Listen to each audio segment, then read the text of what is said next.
Nó nơ. Tôi lau tuần con là tôi đặt đây nơ. Còn một thứ thứ bạn ok. Bà tôi tao đây. Cái phần đấy là như kỳ họ. To luôn. Cô đời nó để mà. Con cái bộ đời. Đây. Mua. Ô, gỡ mồ hôi ra tê tía liều.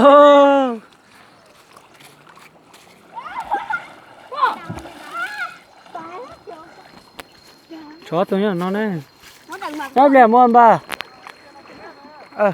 Đấy lấy mà mua.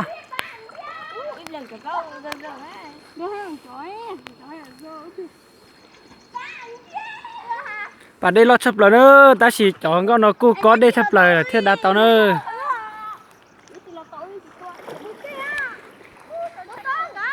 Nếu chỗ nó chia ta. Câu mãi.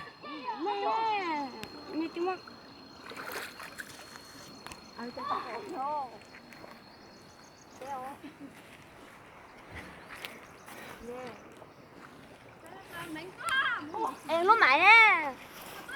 Nó mày à.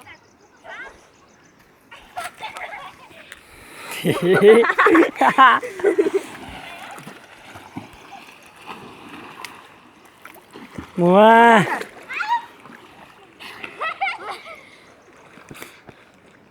Anh chỉ nên đu tàn này giống. Cọt này à. Vó to rồi đi. Vó to. Vó từ cho đi á.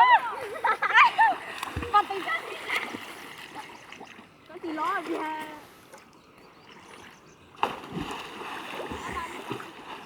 Ôi gì cả.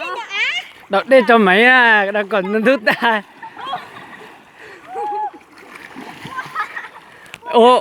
Ý à lứa hai tỉnh quá nên là lúng gạo plot để chữ lo tập bỏ cũng khiến chị quên nên lìa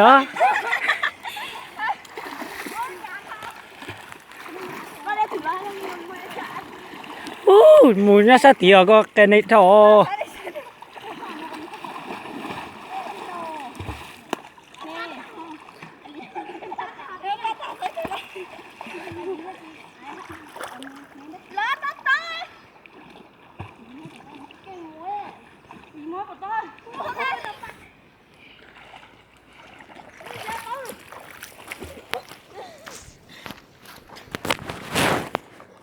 ồ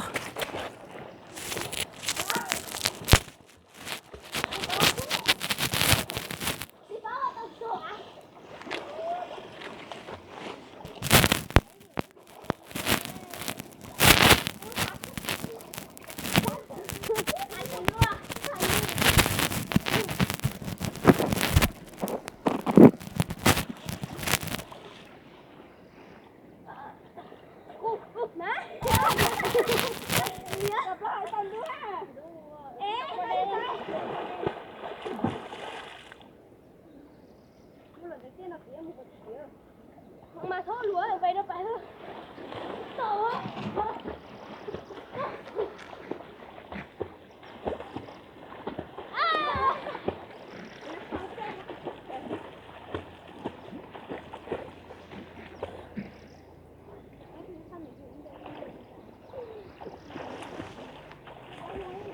Cẩn thận luôn đi.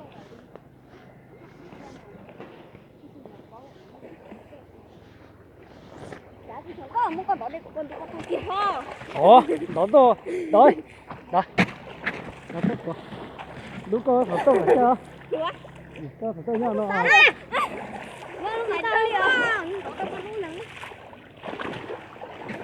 tôi tưởng con nó sát thẻ ơi